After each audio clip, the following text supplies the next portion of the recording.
Hello, everyone. Grab a cup of tea and get comfortable.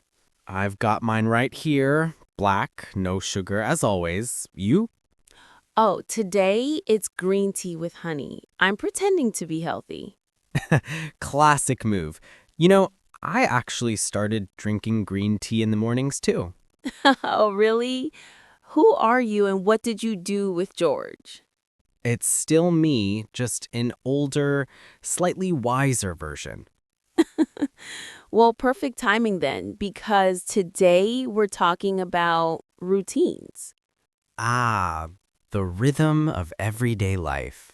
Exactly. Daily routine. Such a simple phrase, but it says so much about who you are. And it's one of the first topics English learners usually learn, right? Because you can use it everywhere in introductions, small talk, even interviews.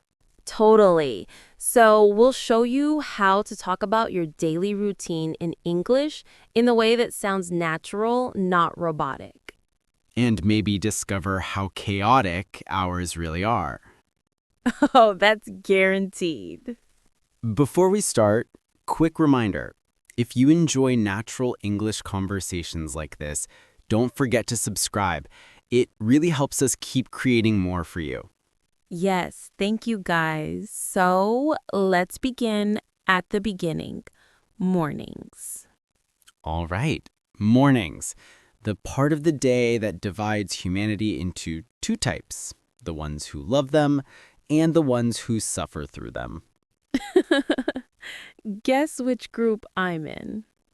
I have a feeling you and mornings aren't exactly best friends.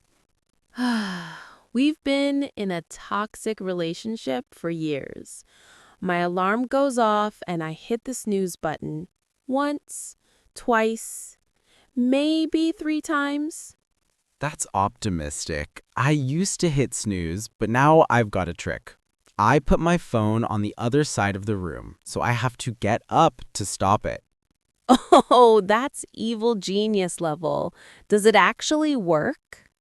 Most days, yes. Sometimes I just stand there staring at the phone, questioning my life choices.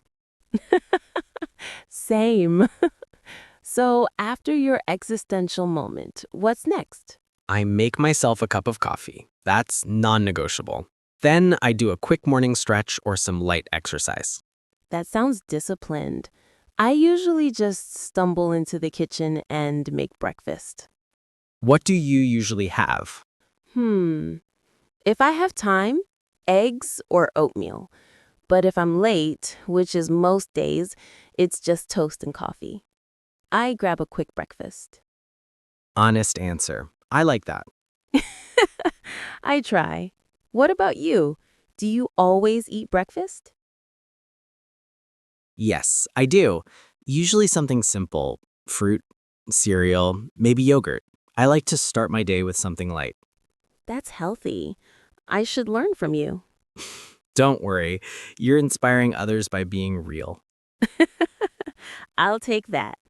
You know, one of the easiest ways for learners to describe their morning is to just list what they do. Like, I wake up, I brush my teeth, I get dressed, and I go to work. I get dressed, I go to work. Yes, that structure is perfect for beginners. Later, you can add details, like I usually wake up at 7, or I start my day with a cup of tea. I start my day with a cup of tea. And you can make it sound more natural by using adverbs. Usually, often, sometimes, rarely. Right. Like, I usually take the bus to work, or I sometimes walk to work. I take the bus to work. I sometimes walk to work. Exactly. And then when you talk about your morning mood, that's where you sound human. Like, I'm not a morning person. I'm not a morning person. The most relatable sentence ever. You know what helps me? I listen to music while I get ready. Something upbeat. Oh, yes, I do that too. Sometimes I listen to a podcast while I make breakfast. It makes my morning feel more alive. Same here. Or sometimes I just like the silence. I think better that way. Yeah, that's true. Silence in the morning feels like a little gift. Okay, question. What's your morning disaster story? Oh, too many. But once I was in a rush trying to make coffee and toast at the same time, and I accidentally put peanut butter in the coffee mug instead of on the toast. No, that's next level multitasking. Yeah, I realized it only after I stirred it in. Hey, maybe you invented something new. Peanut butter latte. Don't give Starbucks ideas. Okay, let's move on. After morning comes the main part, work or study. Right. So, how do you describe your workday? I usually start work at 9. I check my emails, plan my tasks, and then I have a short meeting with the team. Sounds structured. I try. Around noon, I take a lunch break. Sometimes I go for a short walk. It clears my mind. I go for a walk. That's nice. I think taking breaks is essential. I usually forget, and then by 4 o'clock, I'm just staring at the screen like a zombie. That's everyone, really. So, what's one thing you always do during your day? Like a personal rule. Hmm. I always try to stay organized. If my desk is messy, I can't think. Oh, that's so different from me. I live in what I call creative chaos. I can find everything, but no one else can. You should patent that phrase. I should. Let's give our listeners more examples for describing daily work life. You can say things like, I work from home. I have meetings in the morning. Or, I usually finish work around 6. I work from home. I have meetings in the morning.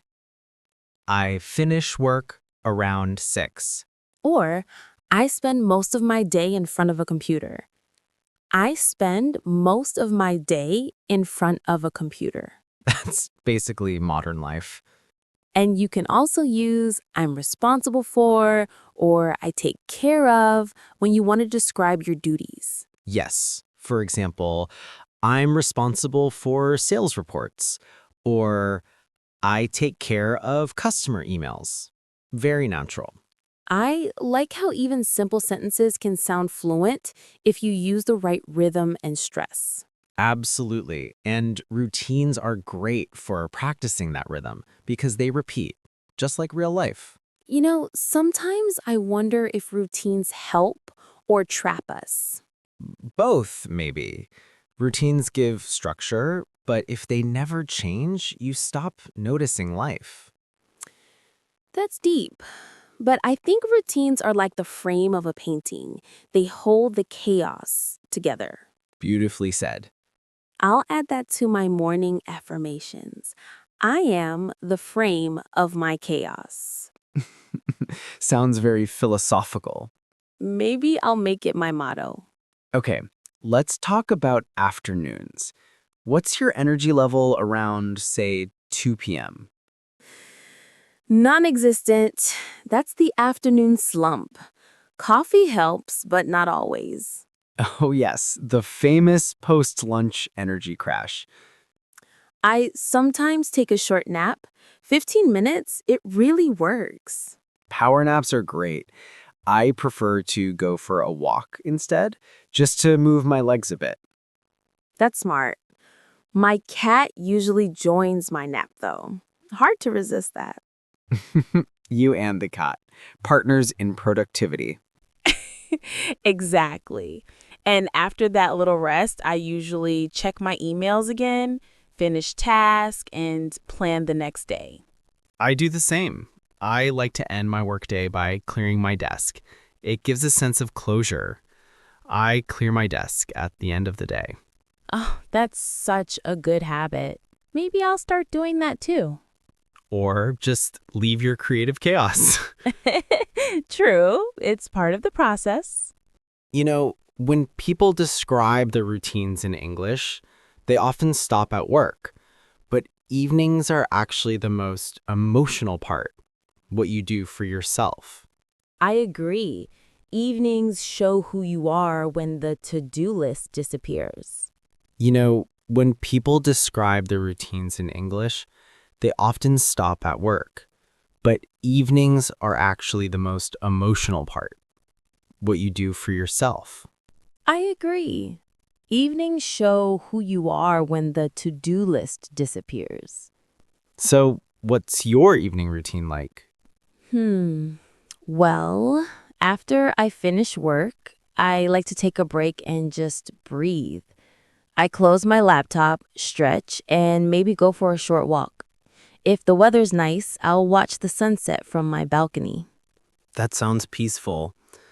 I usually start cooking dinner right away. It's kind of relaxing for me.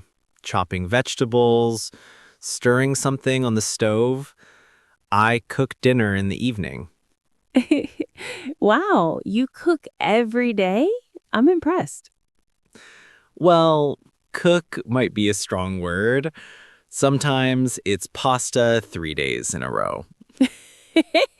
That still counts. My version of cooking is ordering sushi and convincing myself it's a balanced meal. Technically, it has rice, fish, and vegetables. I'd say that's perfectly balanced. You know what I love most in the evenings? The quiet. I light a candle, maybe put on some music, and just sit for a while. No talking, no screens. That's rare these days. I like to do something similar. I'll read a book or listen to a podcast. Curious. What kind of books do you read at night? Nonfiction, mostly. Something calm, not too heavy. If I read something exciting before bed, my brain keeps working. Oh, I get that. Once I started a mystery novel at 10 p.m. and finished it at 3 in the morning. Terrible decision. But satisfying, I bet. Totally worth it. For learners, describing your evening can sound more interesting if you add emotions or reasons. For example, I watch a movie to relax. I watch a movie to relax. Or, I call my family because it makes me feel connected. I call my family in the evening. Oh, I love that. It's not just what you do, it's why you do it. That's what makes your English sound alive. Exactly. Language with emotion always feels real. So, what time do you usually go to bed, George? Around 11. I go to bed around 11. I try to keep it consistent. Very disciplined. Meanwhile, I tell myself I'll go to bed early, then somehow it's midnight and I'm still watching cat videos. You and half the planet, Anastasia. True. So, what's your secret for falling asleep quickly? I try to avoid screens before bed. I read or listen to music instead. Oh, I wish I could do that. I tried digital detox once, lasted 2 days. That's better than me. I lasted one. You know, there's something comforting about ending the day with little rituals. Even something simple like making tea or tidying the desk before bed. It's like telling your brain, day's over. You did your best. That's beautiful. And I think that's something everyone, in any culture, can relate to. Those small routines keep life balanced. Speaking of culture, I've noticed how routines differ around the world. Oh? Give me an example. Well, when I lived in Spain, dinner was at 9 or 10 p.m., and everyone was still talking at midnight. In contrast, my German friends eat at 6 and go to bed early. Yes, that sounds about right. And in Italy, breakfast is usually just a coffee and a pastry, while in the UK you might have a full English breakfast with everything on one plate.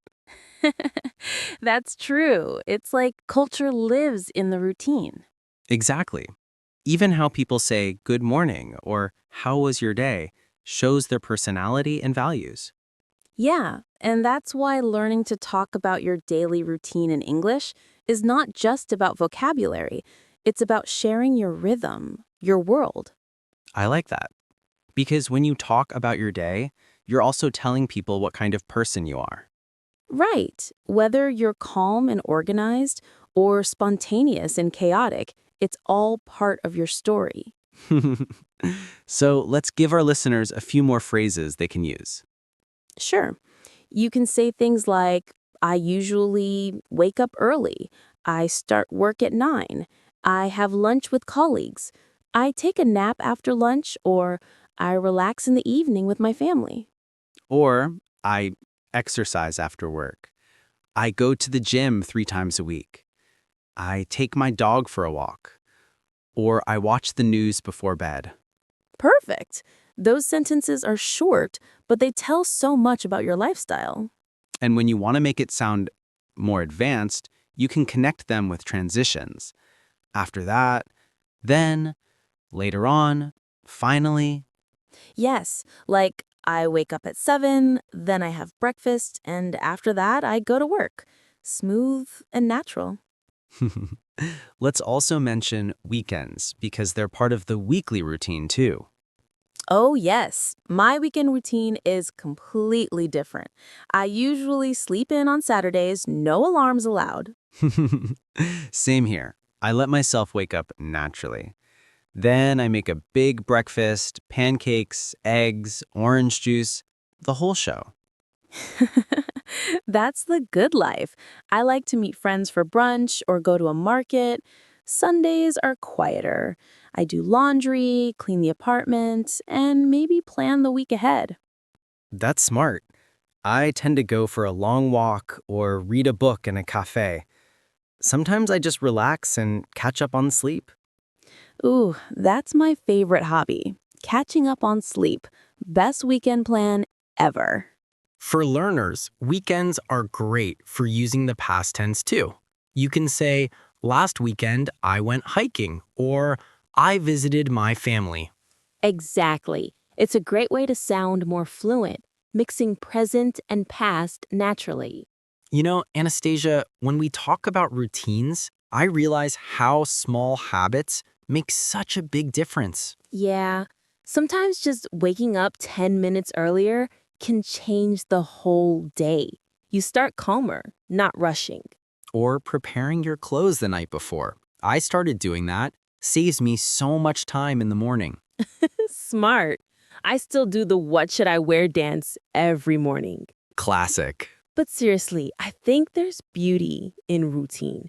Even if it's imperfect, it keeps you grounded. That's true. It gives you rhythm, but also comfort. You know what's coming next. And when life feels crazy, you can always go back to those small things. Coffee, a walk, your favorite playlist. They're like anchors. I like that. Little anchors of peace. So maybe when you describe your routine in English, don't just list the actions. Add those tiny feelings. What makes your day special? What makes it yours? Beautiful advice. What about you? Tell us in the comments. What does your daily routine look like? What makes it unique for you? And try to use some of the expressions we shared today, like I start my day with coffee, I take the bus to work, I relax in the evening, or I go to bed around 11. Yes, and you can even record yourself saying it. Listening to your own voice helps you sound more natural. Before we wrap up, let's quickly repeat a few useful expressions from today. Okay, I hit the snooze button. I make breakfast. I grab a quick coffee. I start work at 9. I take a lunch break. I go for a walk. I cook dinner in the evening. I watch a movie to relax. I read before bed. I go to bed around 11. Perfect. Those are your daily routine essentials. And remember, the goal isn't to sound perfect, it's to sound real. Speak like yourself, just in English. Exactly. Smiling. Thanks for spending this time with us and for making our little studio feel alive every week. Smiling warmly. If you like this episode, subscribe, leave a like, and share it. It really helps our little studio grow. Laughing softly. Another cozy chat done. Time for a snack break. Chuckles. You read my mind. See you all next week.